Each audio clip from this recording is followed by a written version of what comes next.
ಅಮೆರಿಕಕ್ಕೂ ಕಾಲಿಟ್ಟ Iran Israel ನಡುವಿನ ಯುದ್ಧ. ಅಮೆರಿಕದ ವಾಷಿಂಗ್ಟನ್ನಲ್ಲಿ 2 ಡ್ರೋನ್ಗಳ ಹಾರಾಟ. ನೋಡಿ, ಇಲ್ಲಿವರೆಗೂ ಅಮೆರಿಕ ಮತ್ತು ಇಸ್ರೇಲ್ ಜಂಟಿಯಾಗಿ ಇರಾನ್ ಮೇಲೆ ಅಟ್ಯಾಕ್ ಮಾಡ್ತಾ ಇತ್ತು. ಇರಾನ್ ಇಸ್ರೇಲ್ ಮೇಲೆ ಅಟ್ಯಾಕ್ ಮಾಡ್ತಾ ಇತ್ತು, ಮತ್ತೆ ಬೇರೆ ಬೇರೆ ಕುವೈತ್, ದುಬೈ ಈ ತರ ಎಲ್ಲ. ಬಟ್ ಈಗ ನೋಡಿ, ಅಮೆರಿಕಕ್ಕೂ ಕೂಡ ಎಂಟ್ರಿ ಆಗ್ತಾ ಇದೆ.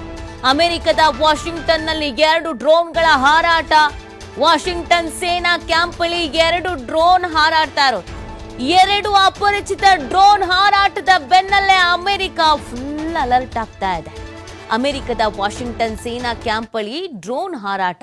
ನೋಡಿ, ಅಮೆರಿಕ ನಾವು ಎಲ್ಲರಿಗಿಂತ ಶಕ್ತಿಶಾಲಿ, ನಮ್ಮನ್ನ ಯಾರು ಎದುರಾಕೊಳ್ಳಲ್ಲ, ನಾವು ಈ ಯುದ್ಧವನ್ನ 6 ತಿಂಗಳು ಬೇಕಾದ್ರೆ ನಡೆಸ್ತೀವಿ, ನಮಗೆ ಆ ಕೆಪಾಸಿಟಿ ಇದೆ, ನಾವು ಯುದ್ಧ ನಿಲ್ಲಿಸಿ ಅಂದ್ರೆ ನಿಲ್ಲಿಸಬೇಕು, ಯುದ್ಧ ಶುರು ಮಾಡಿ ಅಂದ್ರೆ ಶುರು ಮಾಡಬೇಕು, ಎಲ್ಲ ಬೇರೆ ಬೇರೆ ದೇಶಗಳಲ್ಲಿ ಯುದ್ಧ ಆಗ್ತಿದ್ರೆ ಅದನ್ನ ನಿಲ್ಲಿಸುವಂತ ಕೆಪಾಸಿಟಿ ನಮಗ್ ಮಾತ್ರ ಇರೋದು ಅಂತ ಅಮೆರಿಕ ಹೇಳ್ತಾ ಇತ್ತು. ಈಗ ನೋಡಿ, ಆಘಾತ ಅನಿಸ್ತಾ ಇರೋದು ಅಮೆರಿಕದಲ್ಲಿಗೆ 2 ಅಪರಿಚಿತ ಡ್ರೋನ್ಗಳ ಹಾರಾಟ ಆಗ್ತಾ ಇದೆ. ಏನು ಎತ್ತ ಯಾರ್ದು ಮಾಹಿತಿ ಸಿಗ್ಬೇಕಾಗಿದೆ. ಈಗ ಅಲರ್ಟ್ ಆಗಲಾಗಿದೆ ಅನ್ನೋದು ಗೊತ್ತಾಗ್ತಾ ಇದೆ. ವಾಷಿಂಗ್ಟನ್ ಸೇನಾ ಕ್ಯಾಂಪ್ ಬಳಿನೇ 2 ಡ್ರೋನ್ಗಳ ಹಾರಾಟ. 2 ಅಪರಿಚಿತ ಡ್ರೋನ್ ಹಾರಾಟದ ಬೆನ್ನಲ್ಲೇ ಅಮೆರಿಕ ಕೂಡ ಫುಲ್ ಅಲರ್ಟ್ ಆಗ್ತಾ ಇದೆ.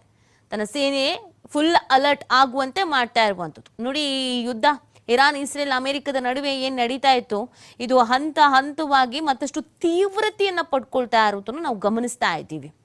ಈ ಯುದ್ಧದ ತೀವ್ರತೆ ಅನ್ನೋದು ದಿನದಿಂದ ದಿನಕ್ಕೆ ಕಮ್ಮಿ ಆಗ್ತಾ ಇಲ್ಲ. ದಿನದಿಂದ ದಿನಕ್ಕೆ ಅದು ಮತ್ತಷ್ಟು ಮಗದಷ್ಟು ಹೆಚ್ಚಾಗ್ತಾನೆ ಹೋಗ್ತಾ ಇದೆ.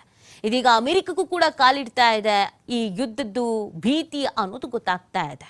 ಬೇರೆ ಬೇರೆ ದೇಶಗಳಲ್ಲೂ ಕೂಡ ಯುದ್ಧದಿಂದ ಸಾಕಷ್ಟು ರೀತಿಯಾದಂತಹ ಆತಂಕ ಎದುರಾಗ್ತಾ ಇತ್ತು. ವಿಶ್ವದ ದೊಡ್ಡಣ್ಣ ಅಂತ ಕರೆಸ್ಕೊಳ್ಳುವಂತ ಅಮೆರಿಕದಲ್ಲಿ ಏನು ಪ್ರಾಬ್ಲಮ್ ಇಲ್ವಾ, ಪ್ರಾಬ್ಲಮ್ ಆಗಲ್ಲ ಅಂತೆಲ್ಲ ಏನಿತ್ತು, ಈಗ 2 ಅಪರಿಚಿತ ಡ್ರೋನ್, ಇದು ಈಗ ಪ್ರಶ್ನೆ ಕಾರಣವಾಗಿದೆ.